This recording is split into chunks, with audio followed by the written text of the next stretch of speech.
like Coca-Cola is pretty good, but it's also a little bit too spicy, if that makes sense.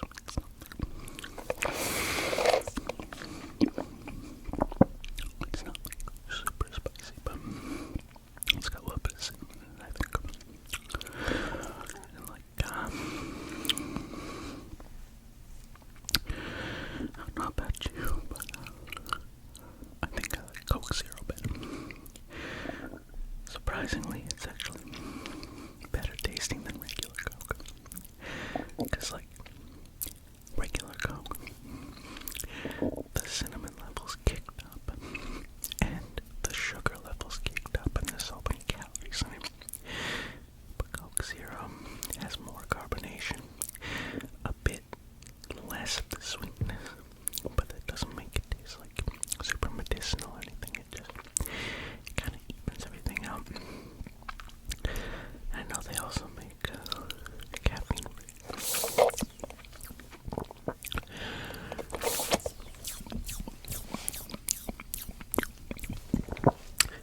And the caffeine free one comes in a gold can.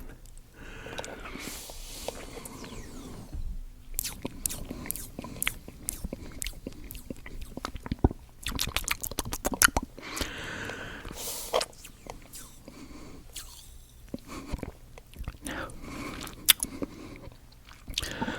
I'm not sure what the actual flavor difference is for the caffeine-free ones, but I would say Coke Zero stands head and shoulders above all of them because, like, have you ever had Diet Coke? I don't know what it is, but it's got like this metallic taste to it. It's nasty. I remember my grandfather used to drink so much Diet Coke that, like, it caused something where he gained a bunch of weight. And then it caused him to, like, have an aortic dissection or something. Well, I'm sure that it didn't cause it, but he would drink, like, cases and cases and cases of Diet Coke. And, like, I know that it's listed as a diet drink, but it caused him to gain so much weight and get so unhealthy that it, like, it really hurt him overall, I would say. Eventually he stopped drinking Diet Cokes, but everything, like, in moderation, right? Something I have to learn to do. And that's what I plan on doing these coming months. Plan is to cut back on, like, sodas and carbonated stuff and things like that. Any spicy foods, cut back on those and just kind of eat more salad. Do one meal a day. And what that is it's a type of diet where you only eat one meal every day. It can be a big meal or it can be like a smaller meal, but it's like a type of fasting. And if you place the meal at just the right time, you won't get super hungry throughout the day. If you combine them with exercise, you should be able to lose quite a lot of weight quite quickly. And it's something that you can do for however long you want to. And I think that's what I need to do. That and lifting. I find that when I'm in better physical condition, my mental health improves along with it. And if anyone here can relate to that, maybe you should try it too. Obviously, I can't tell you, what to do, but it's worked for me.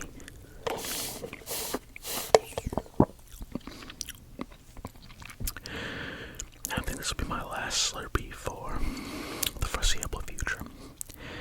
It's actually my first Slurpee for a long time, like a year, 2 years maybe.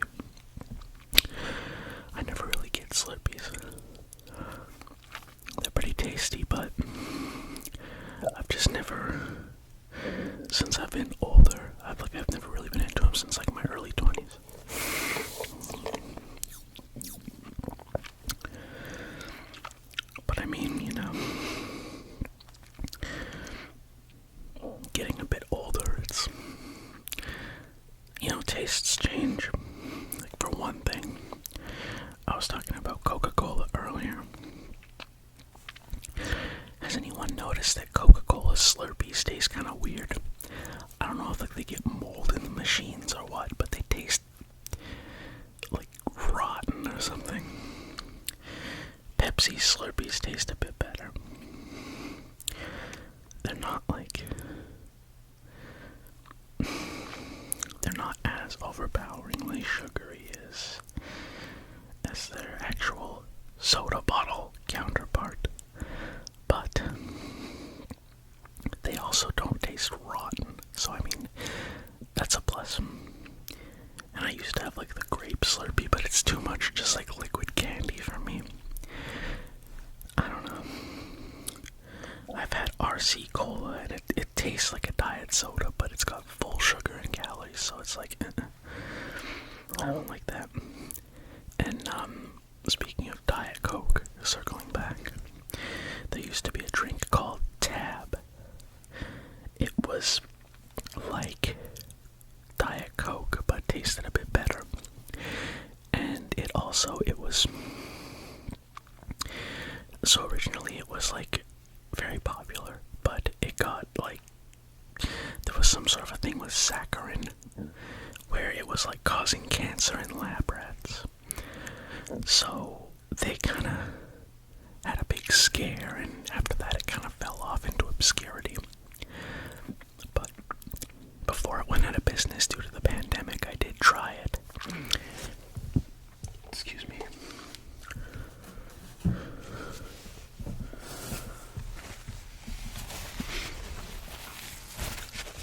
I tried it, and it was pretty good. And then later on, due to the pandemic, they ceased production. I mean, that's kind of sad. Like, it was a promising product, but it just got kind of sidelined due to circumstance. Who knows? But I mean, what can you do, really? I'm sure they'll still be able to sleep at night. The product guys. Because I mean, Coca-Cola, they make a lot of money. One sponsorship from them would probably be like more money than somebody would make in an entire year. Can you imagine how much money those big YouTubers make off of like sponsorships? It must be wild. I don't know.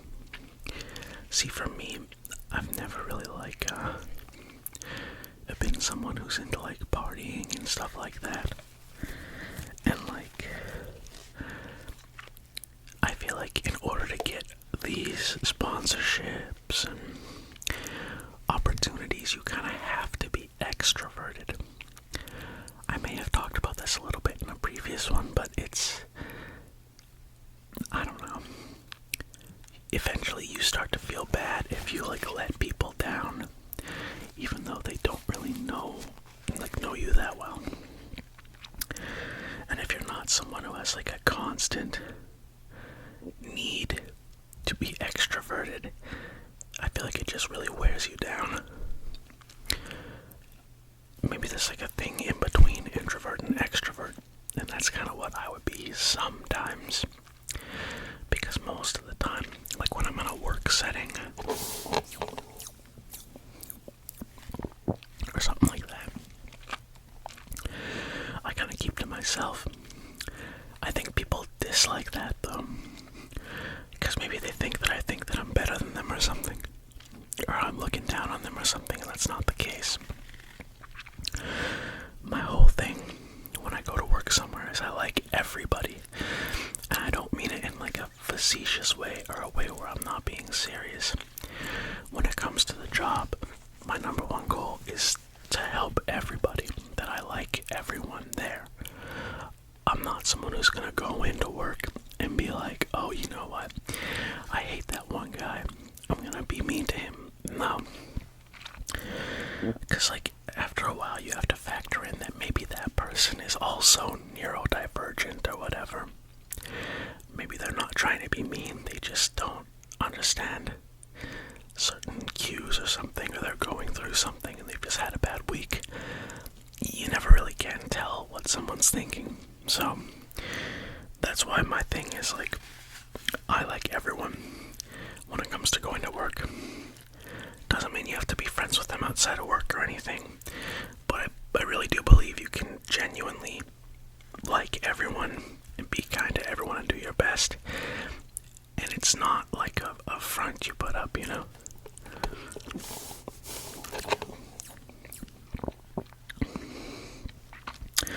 But at the same time, I like to kind of just keep to myself and do my own thing.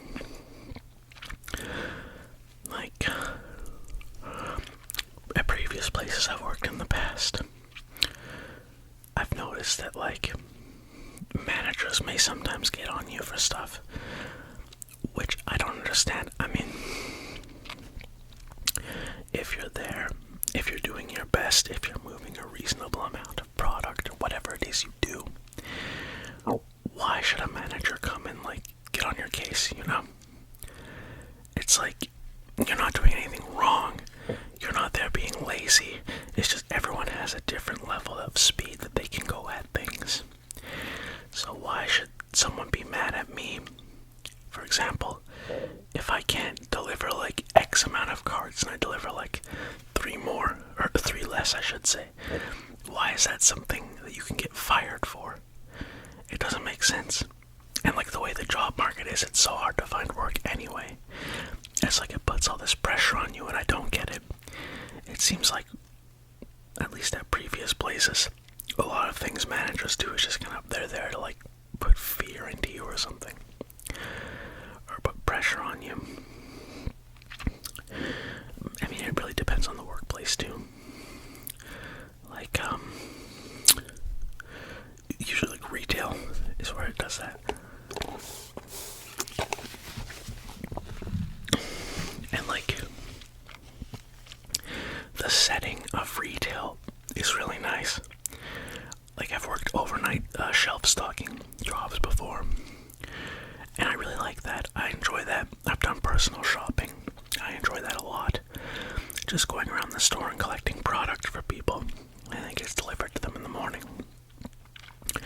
That's really fun work. I love doing that.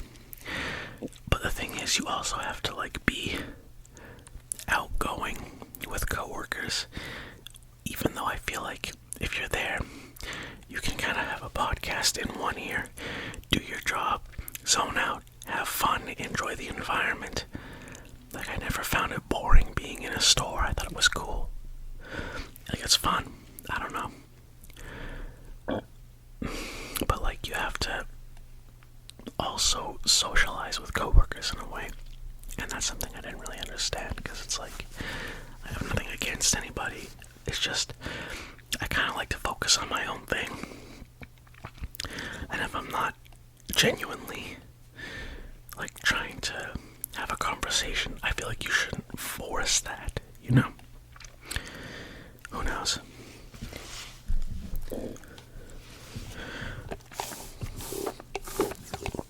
Honestly, I'd say it's only in retail or like fast food where the managers are particularly like mean. Otherwise, it's like, I've not really had any bad managers. Well, the only place that I had a really bad one was I worked in an airport once, and people seemed to dislike me, and I was trying to figure out what I was doing wrong. But over time, I got so depressed with the job. It was like a janitor job, so you don't know what people are bringing in, right? And like, it was no good. It's like, it makes you dread every day. And that's the type of job that I don't like. I like a job where I can genuinely help someone, where I can genuinely make a positive impact in someone's life, where maybe at the end of the day that person can leave knowing something they didn't when they got there, or at the end of the month, or at the end of the year, something like that can help people. That's what I want to do. And that's one thing that bugged me about retail. One, I felt like there was always something more I could be doing, and I felt disappointed in myself. But two, like, what is getting is that helping? You know? And it's nothing against people who have a lot of money. I want to have a lot of money one day so that I can, like, do things. So I don't have to not be able to pay medical bills. So I don't have to suffer. So if I'm lucky enough to have a family, they don't have to suffer, right? And you can do more. And that extends to, like, philanthropy. Why are my eyes doing that? That extends to philanthropy. You can do more if you have money. If you don't have income, you're kind of stuck. And, like, I have nothing against rich people, though I just don't see how, like, doing menial chores for rich people is helping anybody. I mean, it's helping your wallet marginally because it pays minimum wage. But I don't know. Overall, though, retail is not that bad. At least in the capacity I would do it. I'm not good at money, so, like, I can't be a cashier because I don't understand how to, like, count stuff properly. Like, I'll be honest with you, I probably have, like, a 4th or 5th grade math level. And I know that sounds like, what is the term, hyperbolic. But, like, no, really. I grew up in, like, a small kind of bumpkin town. And over there, if you fell behind, they just didn't care. So, I'm left with, I can't do long division. I think there was a long type of multiplication, which I also can't do. There was one with, like, I think addition that was long, and I couldn't do that either because they wanted the steps. I have very, very bad, horrific math skills. Like, it doesn't make sense to me. That being said, if I got a lot of money, I'd be able to teach myself math to whatever capacity I could learn it. And then I would understand it. And if people needed help, I could help them too.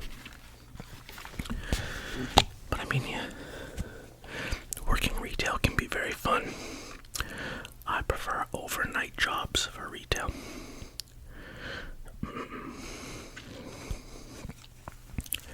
And working multiple jobs, I feel like, is something you should probably try to do in this environment. Because, like, the way the world is going, it's...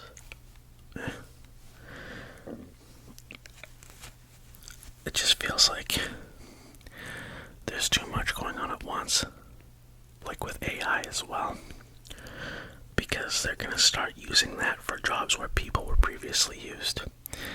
And it's like, well, once they've got AI in all, like, factories or tech sides of things, I mean, what's going to happen then? And the thing is, where do the educated people go if they can't find a job? Where does anyone go if they can't find a job? I just worry that, like, things will get more violent or something. Because they say people are one paycheck away from homelessness, and I mean, pretty much. Like, what can you do? There's not enough social stuff in place to help everyone. I don't like the fact that some people are made to just suffer, you know? Like, I don't think, like, I know people will say suffering is a necessary thing in life, but I don't know to that extent. The only real purpose of suffering, I find, is to learn a lesson. And sometimes there is no lesson, so it's like, well, what is this, you know? I got to thinking about hunger and world hunger and stuff. And I do know of one thing that we could do. I feel like mushrooms are an underutilized resource. They're easy to grow. You can grow a lot of them. And you can eat them. You can feed a lot of people. You could use ingredients to make soups, stews, things like that. I think that, even, like, in most environments, mushrooms grow, don't they? I'm sure in the desert, if you grew a hole deep enough and had some sort of substrate, you could grow mushrooms. Because if you have a deep hole in the desert, it has moisture. Mushrooms would grow on moisture. You just need, like, a substrate and seeds. And then after a while, I'm pretty sure they would just kind of start growing wild, wouldn't they? Like, if they could make some sort of an artificial cave in the desert, they could grow some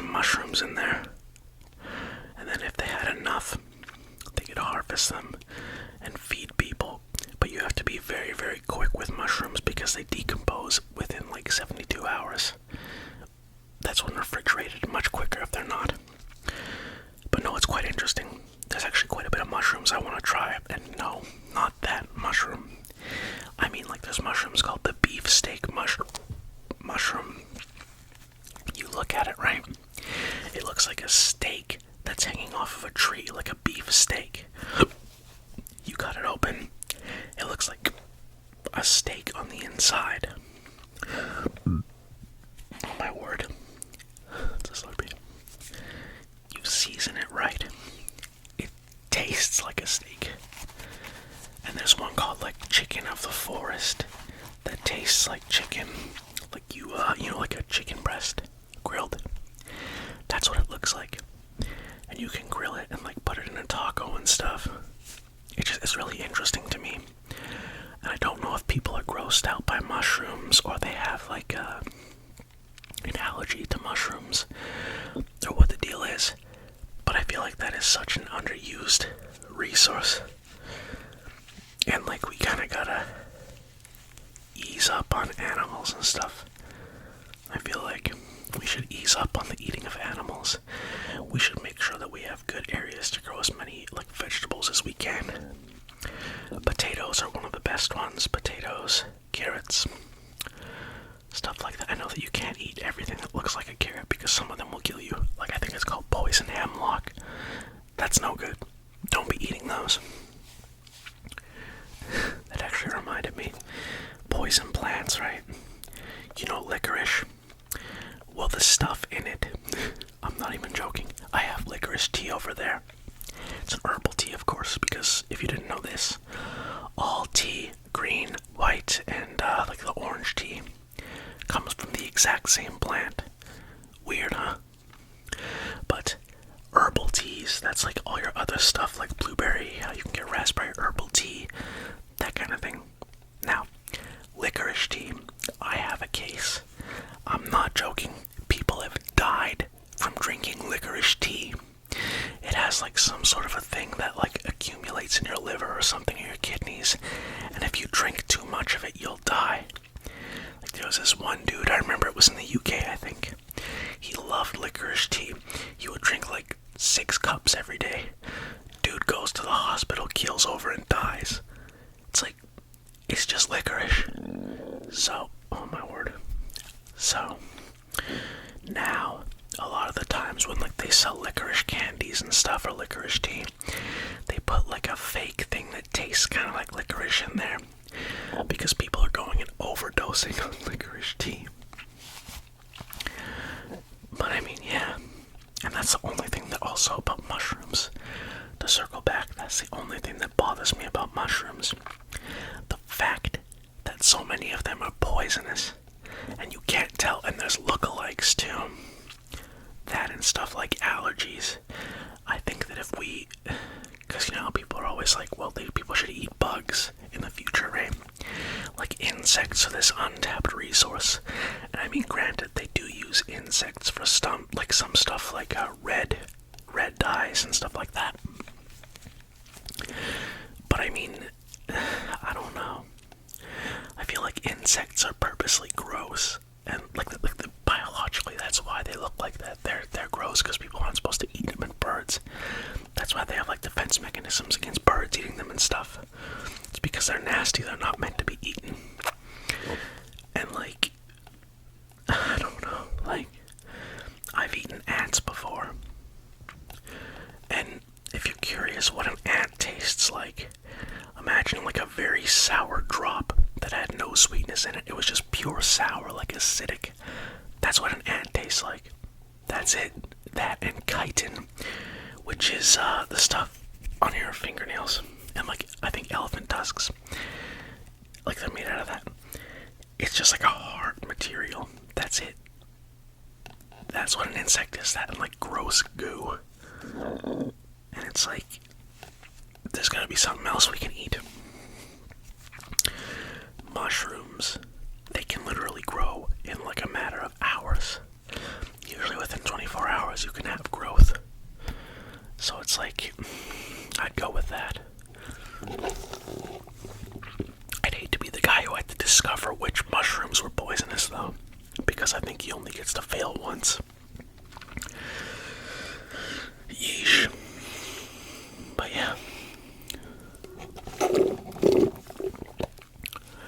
I really do hope that people can find a way to be more kind to each other. And that we can find a way to deal with all the issues of like food shortages, things like that. I was watching a video from the Philippines. It was talking about how over there sometimes people will they'll resell like food that was thrown away. What they do is they wash it, and if there's like bugs and it's rotting, they'll get rid of that, but like they'll wash food that was discarded and resell it as something called bug. And the fact that like people have to do that makes me sad. Like I wish there was a way for the Philippines to be able to get rid of like slum areas, have more like standard buildings put there, and then people could live in like high-rise buildings or something, and that there was a way for more income to go there so that people didn't have to be in poverty as much. Because like a lot of people love living there, but I've also heard that a lot of people want to leave. And I've talked to people who came, like they moved from there to here, and they said they didn't want to go back. And it's like, well, why can't it be a place where people want to go and visit a lot more? Yeah, I know there's stuff like dengue fever, which you don't want, but I mean,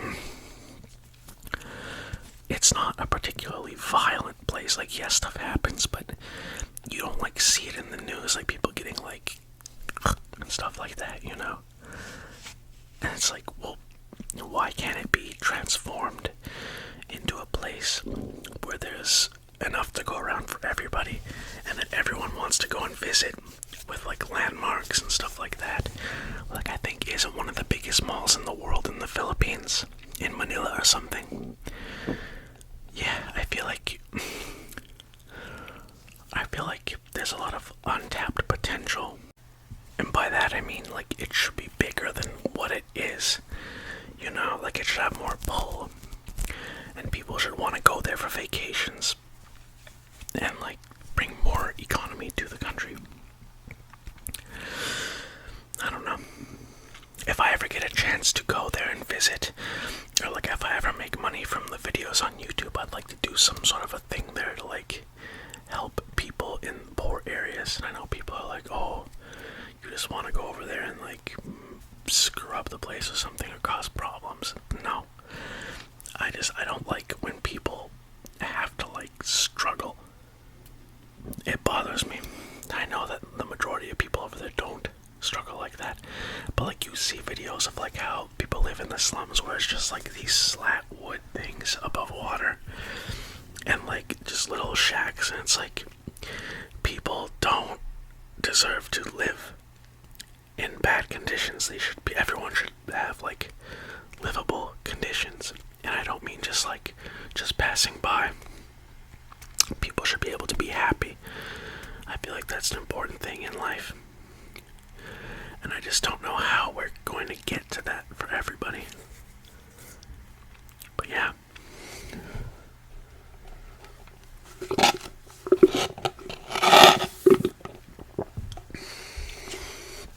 But anyways, that's just my thoughts on a bunch of random stuff.